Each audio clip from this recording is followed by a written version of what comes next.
우리가 인생을 살아가다 보면 반드시 어려운 일들을 만나게 되어 있습니다. 이 어려운 일을 만날 때 각 사람들은 형편에 맞게 반응을 하게 되어 있죠. 그런데 그 일이 닥쳐올 때 피해갈 수 있고 무시할 수 있다면 그것이 문제가 되지 않지만 반드시 해결해야 될 문제인데도 나에게 그 문제를 해결할 수 있는 능력이 없어서 주저하고 앉아있을 때가 우리가 참 많이 있는 것 같습니다. 지금 이 순간에도 아무리 노력하고 애를 써도 해결할 수도 감당할 수도 없는 문제들 때문에 낙심하고 절망하고 힘들어하는 분이 계실지 모르겠습니다. 오늘 본문에 보면 이스라엘 백성들이 처한 형편도 우리와 마찬가지였습니다. 지금까지 하나님이 인도해 주셔서 광야길을 지나고 요단강을 무사히 잘 건넜습니다. 이제 하나님이 약속하신 가나안 땅을 들어가기 위해서는 반드시 이 여리고성을 통과해야만 했습니다. 그런데 이곳은 쳐다보는 것만으로도 숨이 막힐 정도로 견고한 성이었습니다. 내 힘으로는 도저히 넘을 수도 무너뜨릴 수도 없는 이 성이었습니다. 그렇다고 이 성을 피해갈 수도 돌아갈 수도 없는 것입니다. 무시할 수도 없었어요. 이 성을 밟고 지나가지 않으면 약속의 땅 가나안 땅에 들어설 수가 없는 것입니다. 그런데 이 이스라엘 백성들에게 이런 큰 문제가 있었는데 오늘 성경은 놀랍게도 이 성이 무너졌다라고 이야기를 합니다. 그 이유가 무엇인가? 이 사건을 잘 요약하고 설명하는 말씀이 히브리서 11장 30절 말씀입니다. 믿음으로 7일 동안 여리고를 보니 성이 무너졌으며 이스라엘 백성들의 믿음 때문에 이 성이 무너졌다고 성경은 그렇게 우리에게 가르쳐주고 있습니다. 그러면 그들이 어떤 믿음을 가졌기에 어떤 믿음으로 이 여리고성을 무너뜨릴 수 있었을까요? 오늘 이 말씀을 나누려고 합니다. 이 아침에도 선포되어지는 하나님의 말씀을 나에게 주시는 하나님의 말씀으로 아멘하고 받으실 수 있기를 소망합니다. 그래서 이 아침에 내 삶 가운데 펼쳐진 도저히 내 힘으로 해결할 수 없는 여리고성과 같은 문제가 허물어지는 하나님의 은혜와 역사를 경험하게 되는 저와 여러분 되길 예수 그리스도의 이름으로 축원합니다. 오늘 말씀에 나타난 이스라엘 백성들은 두 가지 믿음을 가지고 있었습니다. 첫 번째, 어떤 믿음으로 여리고성이 무너졌는가? 여리고성을 무너뜨릴 수 있었는가? 하나님의 약속의 말씀을 붙잡는 믿음이 이스라엘 백성들에게 있었습니다. 이스라엘 백성들이 이 여리고성에 대해서 알고 있었던 이 배경 지식은 10명의 정탐꾼이 가나안 땅을 불러보고는 보고했던 내용입니다. 신명기 1장 28절에 우리가 어디로 가냐? 우리의 형제들이 우리를 낙심하게 하여 말하기를 그 백성은 우리보다 장대하며 그 성읍들은 크고 성곽은 하늘에 닿았으며 우리가 또 거기서 아낙 자손을 보았노라 하는도다 하기로 성곽이 얼마나 높은지 하늘에 닿았을 만큼 그렇게 표현을 해 놓았습니다. 신명기 3장 5절에도 보면 그 모든 성읍이 높은 성벽에 둘러있고 문과 빗장이 있어 견고했다라고 기록하고 있습니다. 틈이 하나도 없는 거예요. 쉽게 말하면 뚫을래야 뚫을 수 없는 도무지 빈틈이 보이지 않는 강력한 성이 이 여리고성이었습니다. 고고학을 연구하는 이 학자들에 의하면 이 당시 여리고성은 외벽과 내벽으로 이중구조로 되어 있는데 15m의 옹벽 위에 6m 높이로 진흙벽돌로 세워졌다고 합니다. 절대로 무너지지 않는 견고한 성, 그 성벽의 두께는 마차 2대가 오고 갈 만큼 넓은 두께로 여리고성이 지어졌다는 거예요. 그래서 누구도 침범할 수 없고 누구도 무너뜨릴 수 없는 이 난고불락의 성, 견고한 성이 이 여리고성이었다고 합니다. 그런데 그 여리고성을 오늘 이스라엘 백성들이 정복했다는 거예요. 1절 말씀을 우리 함께 봉독합시다. 이스라엘 백성들로 말미암아 여리고는 굳게 닫혔고 들어가는 자가 없더라.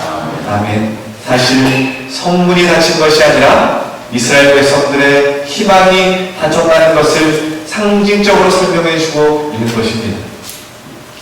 여러분, 당시 이스라엘 백성들이 이 성을 눈으로 직접 바라보고 확인했을 때 어떤 생각이 들었을까요?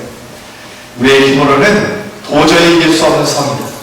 이 일은 내가 할 수 있는 일이 아니다, 희망이 없다, 그렇게 생각하지 않았을까요? 그렇게 자연스럽게 포기하고 아마 절망했을 것 같습니다.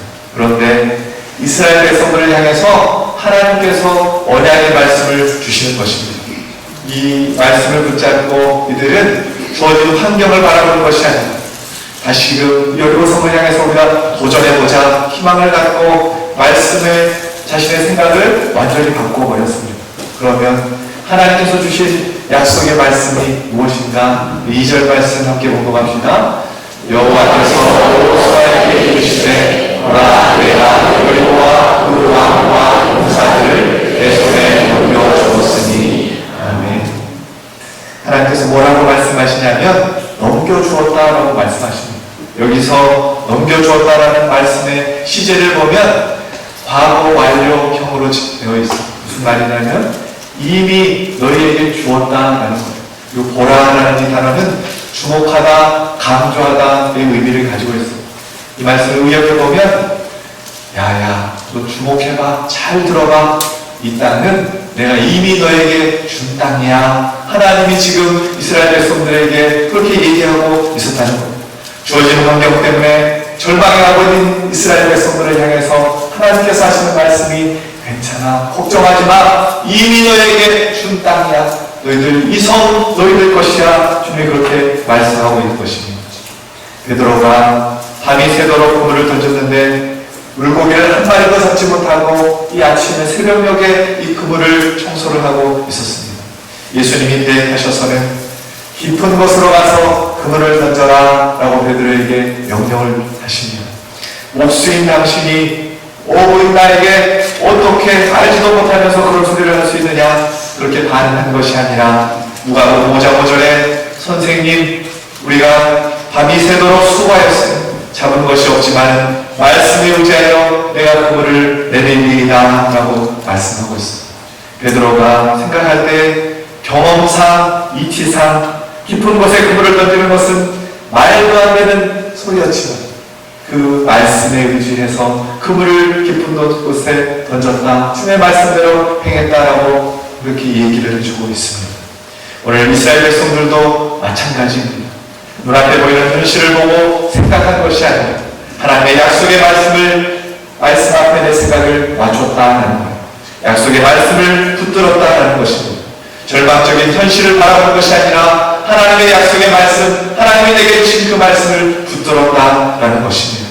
믿음이라고 하는 것은 현실을 바라보지만 현실이 말해주는 것을 그대로 받아들이는 것이 아니라 하나님의 약속과 그 말씀의 근거에서 우리의 생각, 내 생각을 바꾸는 것이 믿음인 것입니다. 그래서 존 메가더 목사님이 하나님의 약속을 가진 백성에게 있어서 실제적인 장애물은 가나안이나 여리고성이 아니라 바로 이 백성들 마음속에 있는 하나님의 말씀을 믿지 못하는 불신앙입니다. 그렇게 가르쳐주고 있습니다. 사랑하는 여러분, 거대한 여리고성 앞에서 하나님의 약속을 믿고 그 약속의 말씀을 따라서 자신의 마음과 생각을 갖고 자신의 행동을 바꿨던 이스라엘 백성들은 믿음으로 여리고성을 무너뜨렸습니다. 나는 안 돼, 최선을 다했는데 노력했는데도 도저히 해낼 수 없어, 나는 할 수 없어, 그런 거대한 문제 앞에 부딪혀 계신 분이 계십니다. 오늘 이스라엘 백성들처럼 하나님의 약속의 말씀을 붙잡는 저와 여러분 되길 소망합니다. 내 생각을 하나님의 말씀에 맞추실 수 있기를 소망합니다. 학창 시절에 방학 때가 되면 인력수요를 찾아가서 막노동을 한 적이 있었습니다. 하루는 겨울철이었는데 건물을 짓는 곳에 이렇게 일자리를 받아서 나가서 일을 하는데 터파기 공사를 하는 곳이었습니다. 어제까지 작업했던 포크레인 기사가 연락이 안 된다고 대뜸 저에게 사바고 곡괭이를 주면서 파라고 하는 거예요. 터파기 땅을 파라고 하시는 거예요. 작업반장님이 그렇게 명령을 하셔서 하는 수 없이 열심히 언 땅을 파기 시작했어요. 1시간 동안 열심히 삽질을 하고 곡괭이질을 했던 것 같아요. 그래서 제법 1시간 동안 봤으니까 제법 많이 팠습니다. 그런데 불행 중 다행히 이 포크레인 기사가 연락이 되어가지고 다시 일을 하러 나온 거예요. 핸드폰을 이렇게 알람을 맞춰놨는데 전원이 꺼지는 바람에 깊은 잠에 빠져가지고는 늦잠을 잤다는 것이었습니다. 더 이상 삽질을 안 해도 되는 상황이었습니다. 포크레인이 이제 일을 하기 시작하는데 제가 그 모습을 보고 깜짝 놀랐습니다. 왜 놀랐을까요? 포크레인이 한 삽을 딱 이렇게 폈는데 제가 1시간 동안 열심히 곡괭이질하고 삽질을 하는 양보다 훨씬 더 많은 양을 한 번 폈는데 그렇게 퍼버리는 것입니다. 제가 그걸 보고 내 지혜와 내 능력을 의지하는 것이 아니라 그런 어리석은 인생으로 사는 것이 아니라 정말 포크레인과 비교할 수 없는 전능하신 하나님의 지혜와 능력, 하나님의 도우심을 의지하고 살아가야겠구나 라고 제가 마음노동을 하면서 영적인 깨달음을 갖게 되었습니다. 사랑하는 여러분, 우리는 한 마리 토끼 잡기도 능력이 없는 사람들. 그러나 우리가 믿는 하나님은 토끼 100마리, 1000마리, 수억 마리도 한꺼번에 잡으실 수 있는 능력의 주이신 줄로 믿습니다. 아무리 우리가 노력하고 애를 써도 안 되는 일이 있습니다. 그러나 하나님이 한 번만 만져주시면, 한 번만 간섭해 주시면 막혔던 모든 문제가 일시에 해결될 줄로 믿습니다. 시편 107편 19절 20절 말씀 함께 공부합시다. 이에 그들의 고통 때문에 여호와께 부르짖으매 그가 그들의 고통에서 그들을 구원하시되 그가 그의 말씀을 보내어 그들을 고치시고 위험한 지역에서 고치시는구나. 아멘. 하나님은 늘 말씀으로 고치시고 말씀으로 회복시키신다 라고 우리에게 가르쳐주고 계십니다. 왜냐하면 우리를 만드실 때 우리를 만드신 그 재료가 무엇이냐면 말씀이었어요. 우리는 말씀으로 지어진 사람들이기 때문에 하나님이 말씀을 보내셔서 말씀으로 치료하시고 말씀으로 회복시켜 주신다라는 것입니다. 그러므로 우리가 살 길은 약속의 말씀을 붙잡는 길인 것이지. 그런데 하나님께서 뭐라고 우리에게 말씀해 주고 계십니까? 이미 그 성은 너희에게 주었다라고 말씀해 주고 계십니다. 이스라엘 백성들이 이 말씀을 붙잡고 오늘 승리했다라는 것입니다. 바라올 길은 능력의 하나님 의지하신 그분의 약속의 말씀을 붙잡으며 삶의 모든 문제를 넉넉히 이겨내시는 믿음의 백성들이 이렇게 모든 성도님들 되시길 예수 그리스도의 이름으로 축원합니다. 두 번째, 어떤 믿음으로 이 여리고성을 이스라엘 백성들은 무너뜨릴 수 있었는가? 끝까지 순종하는 믿음입니다. 승리를 약속하신 하나님이 승리를 위해서 구체적인 행동 강령을 이 백성들에게 가르쳐 주세요. 3절, 5절 말씀 우리 함께 공동합시다.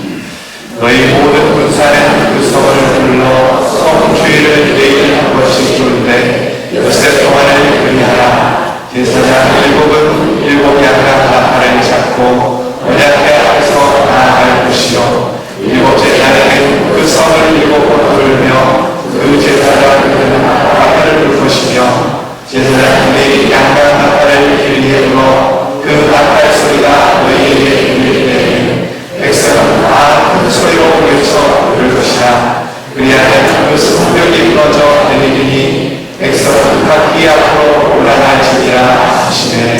아멘.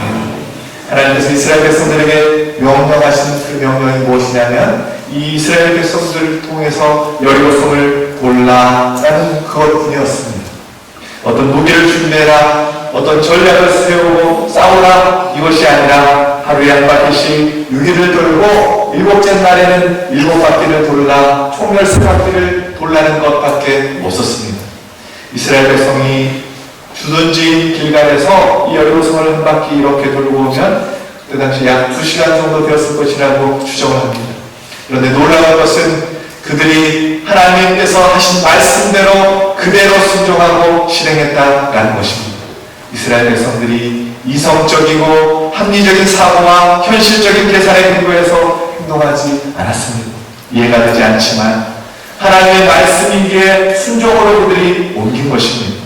하나님께서 우리의 인생 가운데 때때로 우리가 이해할 수 없는 이상한 명령을 우리에게 하실 때가 있습니다. 그러나 진정한 순종은 그런 하나님의 말씀이 전능하신 하나님의 명령이기에 내가 순종합니다. 그렇게 고백할 수 있는 진정한 믿음이, 이렇게 순종하는 믿음이 되어야 한다는 것이지. 사울 왕이 아말렉과 싸울 때 그 말씀에 온전히 순종하지 않습니다. 내 모든 소유와 짐승까지 다 멸하라고 하나님께서 명령하셨는데 사울이 전쟁을 치르다 보니까 너무나 보기 좋았어요. 탐이 나는 거예요. 이것은 쉽게 구할 수 있는 재물이 아니다. 이것 가지고 하나님 앞에 드리면 좋겠다라는 생각을 가지고는 하나님의 말씀을 어기고 양과 소를 남겨둡니다. 그때 사무엘 선지자가 한 유명한 말이 우리가 잘 알고 있는 말이 있습니다. 사무엘상 15장 22절 말씀에 순종이 제사보다 낫고 듣는 것이 순양의 기름보다 나으니라는 말씀을 주십니다. 이 일로 인해서, 이 불순종한 이 일로 인해서 사울왕은 왕의 자리에서 내려오게 됩니다. 그러나 오늘 이스라엘 백성들은 정말로 말도 안 되는 하나님의 명령 앞에 그 여리고성을 그대로 돌기 시작한다는 것이죠. 그런데 문제는 하나님의 말씀대로 여리고성을 돌지만 6일 동안 아무런 일이 일어나지 않는다는 거예요. 14절 말씀에 함께 공부합시다. 둘째 날에도 그 성을 돌고 진정으로 돌아가라. 여섯 동안을 이같이 행하라. 아멘. 6일 동안 성을 이렇게 돌았어요. 하나님의 말씀대로 성을 돌았으면 실금이라도 좀 가야 되는데, 벽돌 한 장이라도 좀 빠져야 되는데 그런 일이 일어나지 않았다는 거예요. 이것이 아마 이스라엘 백성들에게 있어서는 가장 힘든 일이었고 가장 힘든 시간이었을 것입니다. 우리도 역시 그렇습니다. 우리에게 가장 힘든 시간은 변화가 없는 6일입니다.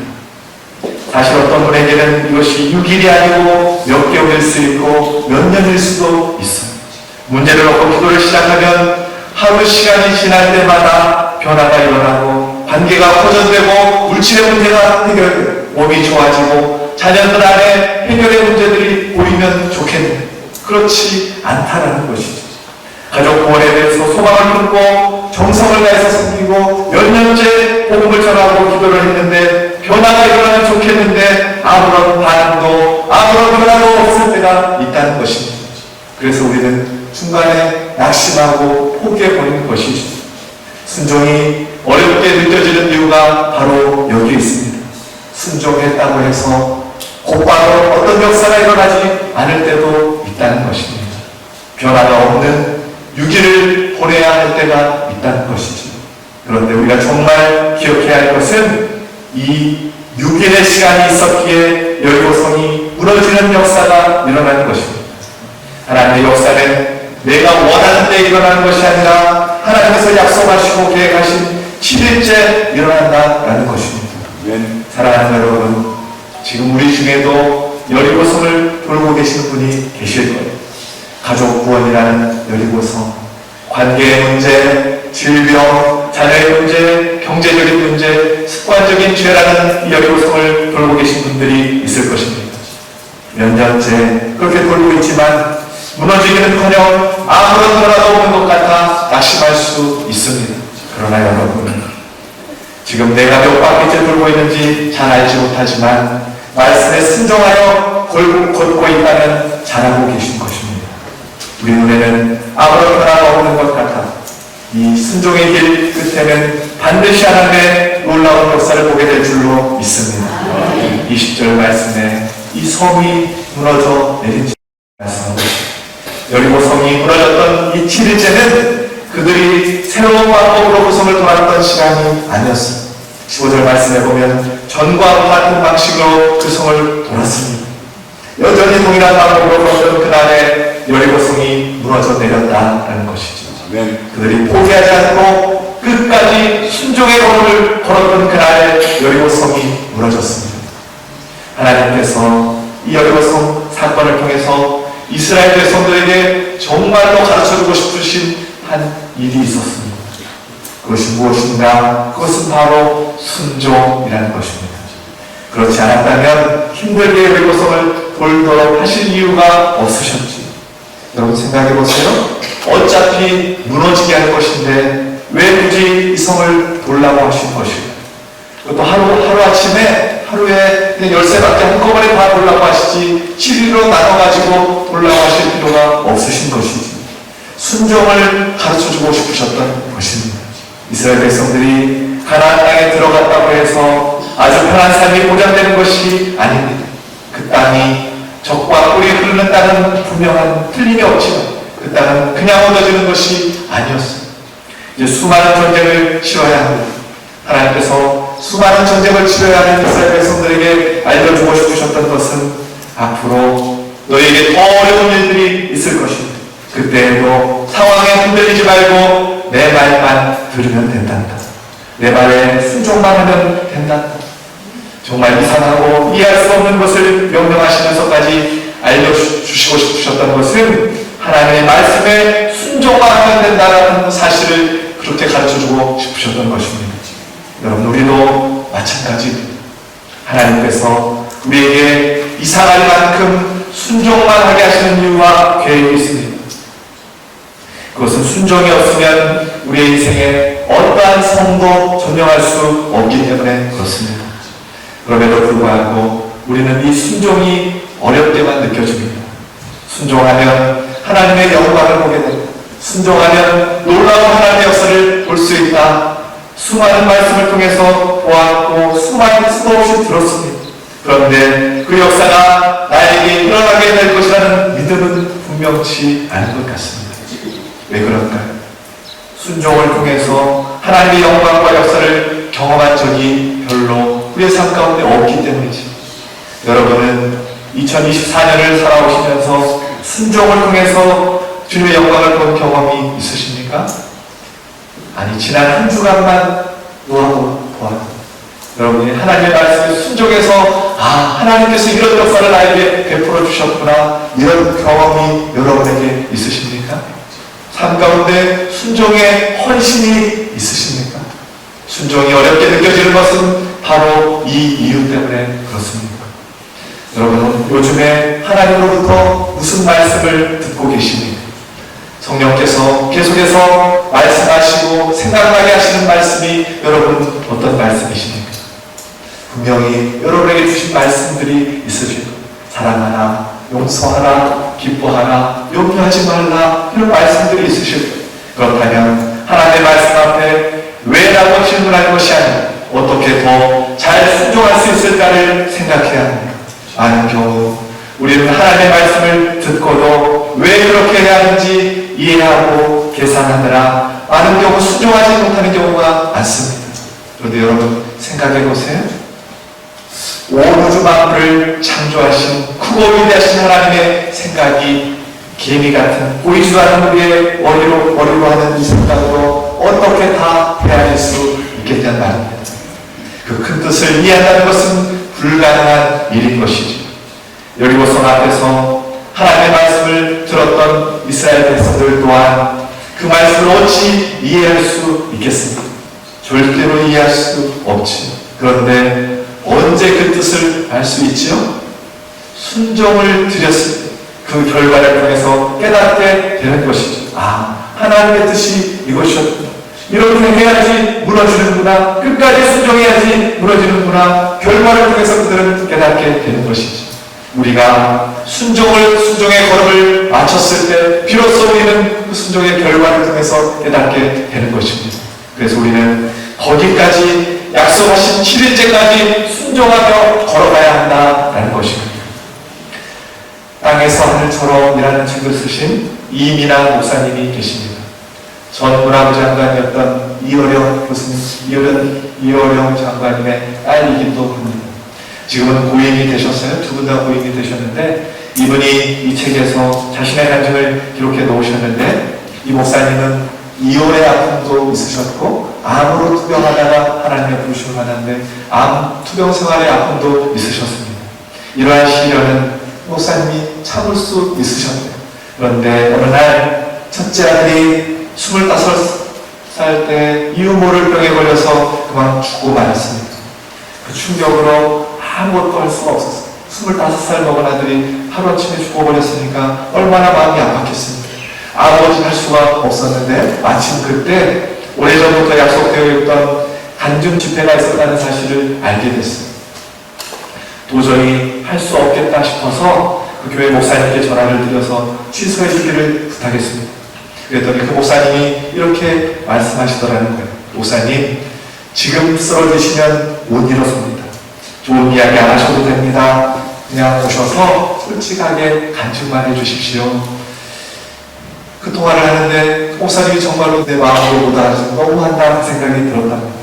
목사님은 정말 가고 싶지 않았지만 그래도 이미 오래전부터 잡아놓은 계획이었기 때문에 억지로라도 순종을 해야지 하고 그 집회 장소로 가게 되었습니다. 사흘 동안 그들에게 말씀을 전해야 되는데 첫날은 아들을 잃은 슬픔을 숨기고 암에서 치유받은 이야기, 아버지 이효령 박사님을 전도한 이야기, 그 중심으로 말씀을 나눴다. 그런데 둘째 날에는 더 이상 숨길 수가 없어서 솔직하게 목사님이 말씀을 전했다.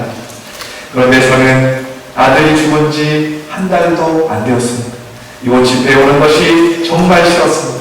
그런데 하나님께서 모든 것 나중에 있는 자를 능히 위로하여 주실 줄 믿고 순종하여 이 자리에 왔습니다. 이 목사님이 이렇게 간증을 하시는데 말씀이 끝나자 저 뒤에 있는 여자분 한 분이 갑자기 통곡을 하면서 우는 것이었습니다. 그분은 그 교회 전도사님의 사모님이었는데 그의 여름에 불의의 사고로 10살짜리 아들을 잃었습니다. 죽을 만큼 힘들었지만 사모라는 짐에 눌려서 제대로 한번 울지 못했습니다. 그런데 말씀을 듣는 중에 성령께서 이 사모님에게 강력하게 말씀하셨다. 나라 울어도 돼. 너 울어도 된다고 허락해 주려고 내가 저 사람을 보냈단다. 이제 울어도 된다. 이 사모님이 통곡하면서 우셨습니다.